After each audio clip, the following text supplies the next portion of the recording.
Good morning friends. तो अब हम इस प्रॉब्लम को सॉल्व करते हैं। KG limited furnishes the following summarise balance sheet as at 31 March 2012। Equity share capital है, security premium, general capital reserve, profit and loss, debentures, sundry creditors, other current liabilities. ठीक है, ओके। यहाँ assets दे रखी हैं, ठीक है। On 1st April 2012, company announced the buyback of 25% of its equity shares. For this purpose, it sold all investment for rupees 75 lakhs. Okay. On 1st April, company achieved the target of buyback. On 30th April, the company issued one fully paid up equity shares of 10 each by way of bonus for every 4 share held by the equity shares. Pass necessary general entries for the above transactions. So friends, अब हमें basically ये जो transactions हैं इनकी हमें general entries pass करनी है। तो पहले एक एक करके हम इन ट्रांजेक्शन्स को रिकॉर्ड करेंगे और उसके बाद इसकी एंट्री पास करेंगे। ठीक, चलिए, मतलब बैलेंस शीट बनाएंगे।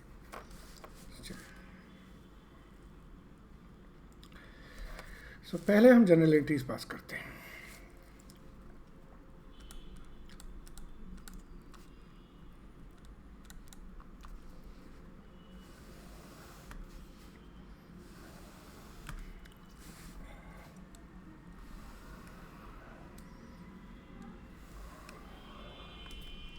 ठीक है,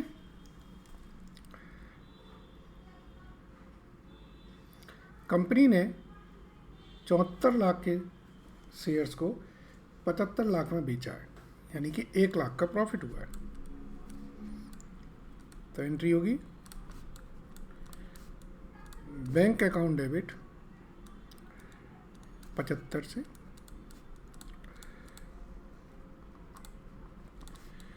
टू इन्वेस्टमेंट अकाउंट 74।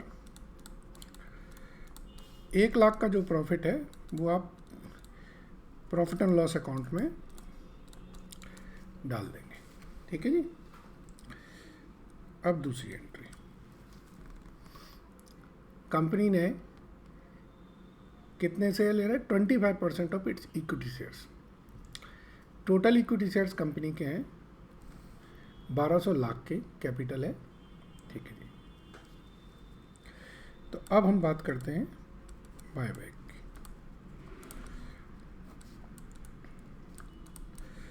मतलब 120 लाख शेयर्स हैं, इसका 25% करेंगे तो ये होते हैं 30 lakh shares. Company 30 lakh share buyback कर रही है, कितने रुपए पे? 15 रुपये पे। तो एंट्री पास करेंगे हम। Equity share capital account debit होगा 300 से, premium on buyback account debit होगा 150 से, to equity share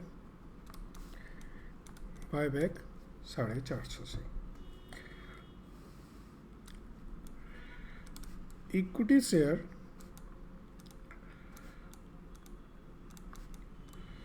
buyback to bank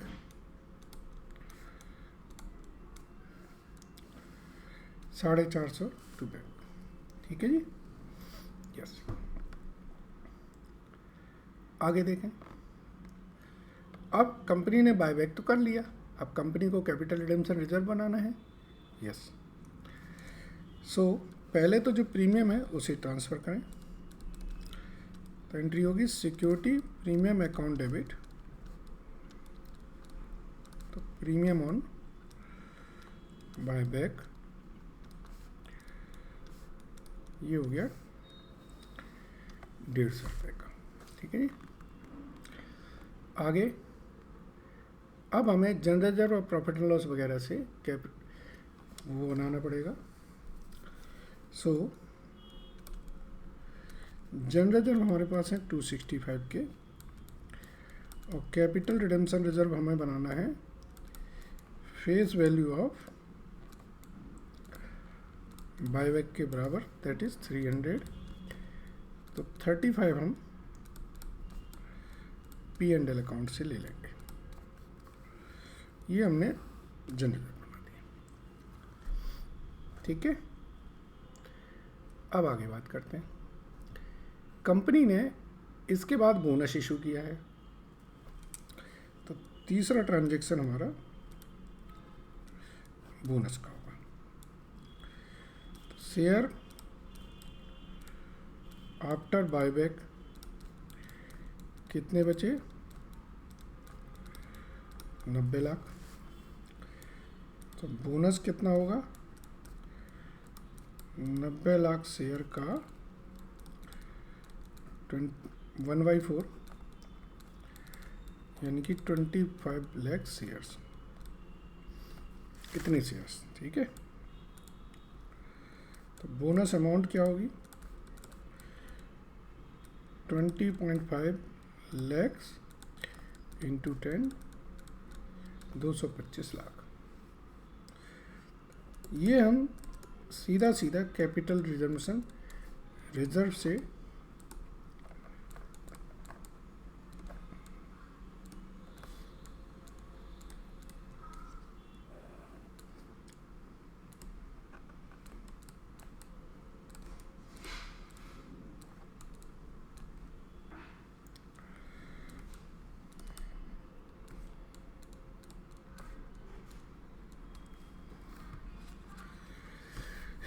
bonus to equity share capital. तो इस तरीके से ये हमारी सारी एंट्रीज हो गई। अब हम आगे बात करते हैं। क्वेश्चन ने कहा कि जनरल एंट्रीज बनाइए, अब बैलेंस शीट बनाइए। तो बैलेंस शीट में जो हमने ऊपर एंट्रीज करी हैं उनके इम्पैक्ट हम बैलेंस शीट पे दे देंगे। चलिए, तो बैलेंस शीट बनाते हैं। तो हम लिखेंगे बैलेंस शीट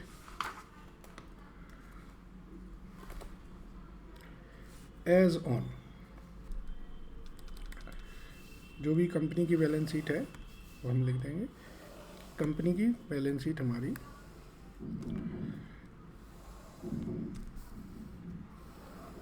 ठीक है जी।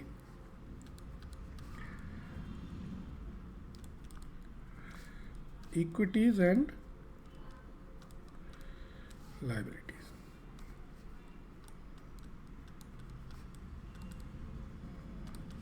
Assets,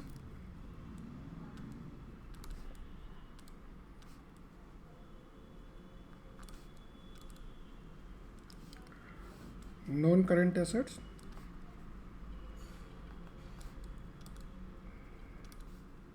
current assets,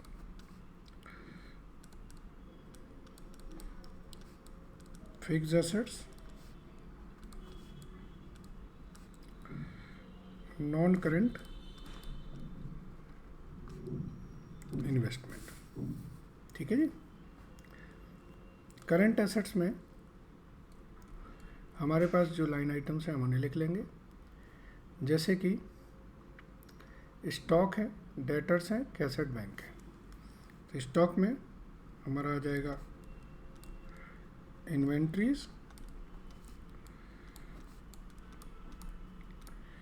trade receivable,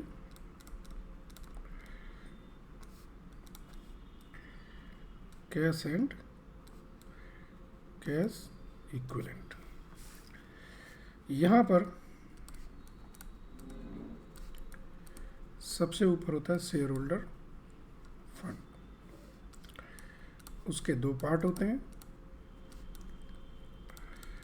share capital, reserve and surplus. दूसरा होता है non current liabilities.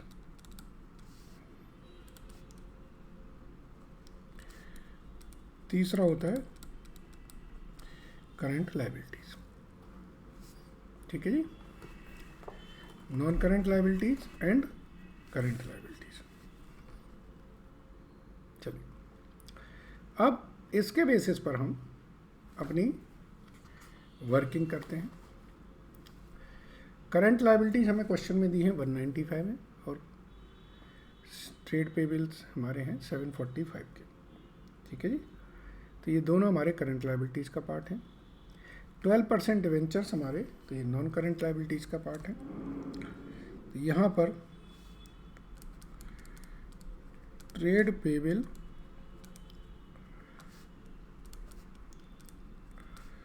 Other current liabilities.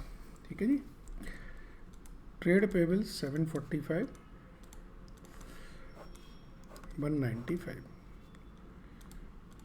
ये 7, ये नोट आपके आ जाएंगे और ये अमाउंट रुपीज इन लैख। ठीक है जी, अब हम बात करते हैं एसेट साइड में। तो एसेट साइड में हमारी फिक्स एसेट्स हैं मशीनरी एंड फर्नीचर। तो मशीनरी एंड फर्नीचर ये दोनों हमारे इसमें आ जाएंगे 2026। नॉन करंट इन्वेस्टमेंट अब आपके नील हो गए, सारे इन्वेस्टमेंट बेच दिए। स्टॉक आपका 600 है। ट्रेड रिसीवेबल 260 है और कैश एंड कैश इक्विवेलेंट का आपके पास नोट बनेगा। नोट 1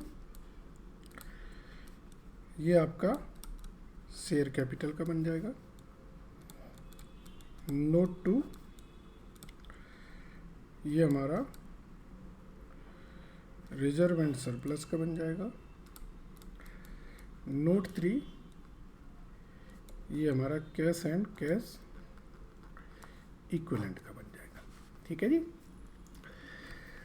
अब आप देखिए, आपके पास 120 लाख शेयर थे, उसमें से 30 लाख आपने बायबैक कर लिए तो बचे 90। उसके बाद उसमें आपने 22.5 के बोनस दे दिए, तो अब आपके हो गए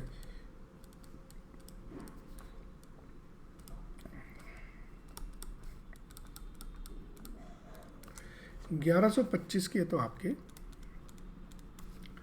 शेयर हो गए। ठीक है जी, अब हम बात करते हैं रिजर्व्स की। सिक्योरिटी प्रीमियम आपके पास था 175 का, इसमें से 150 आपने यूज़ कर लिया किस में, बायबैक के प्रीमियम में, तो आपके पास बचा 225। फिर कैपिटल रिडेम्पशन रिजर्व था 200 का, इसमें 300 आपने क्रिएट किया नया और 225 आपने यूज कर लिया बोनस के लिए। जनरल रिजर्व आपके पास था 265 और 265 का 265 ही आपने कैपिटल रिडेम्पशन रिजर्व के लिए यूज कर लिया। प्रॉफिट एंड लॉस आपके पास था 170 का, 1 रुपये का आपको फायदा हुआ था प्रॉफिट ऑन सेल, तो ये हो गया आपका 436। ठीक है जी, अब इसका एक बार टोटल कर लें तो ये निकल आएगा। नोट 3 आता है आपका कैश एंड कैश इक्विवेलेंट का। आपके पास ओपनिंग बैलेंस था 740, आपने इन्वेस्टमेंट से आपके पास 75 आए।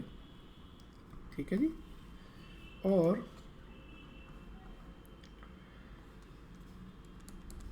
बायबैक को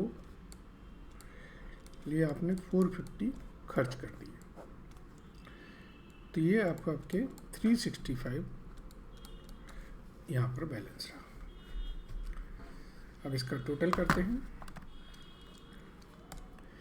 1125 प्लस 436 प्लस 750 प्लस 745 प्लस 195, यहाँ का टोटल आ रहा है 3251। 2026 प्लस 600 प्लस 260 प्लस 365, इसका टोटल भी 325 बनाना। इसका मतलब हमारी बैलेंस शीट टैली है। ठीक है जी। तो ये आपको जो क्वेश्चन दिया था उसको हमने बहुत ही सिंपल और तरीके से किया है, आपको समझ भी आया होगा। Thank you.